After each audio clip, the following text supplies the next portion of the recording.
Alright, so I'm going to show you real quick how to remove the wheel on this compact model. First thing you're going to need is a flathead screwdriver. You're just going to wedge it under this cap here.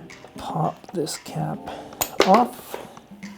And then you're just going to need a 3/4 inch socket wrench here.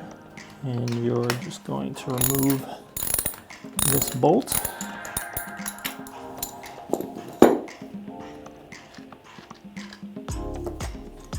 You just slide the wheel off and that'll come with it.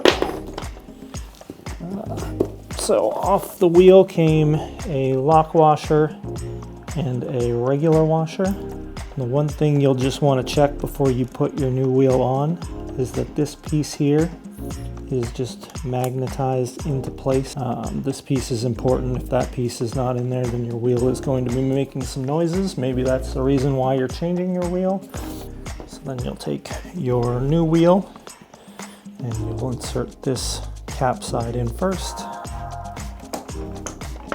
And you'll see there is a place to line up the wheel so it slides over that metal piece I was just showing you. And then you'll take your flat washer, place it on first, then your locking washer. Finally, you'll insert your bolt back on, tighten it up real good, and then finish with the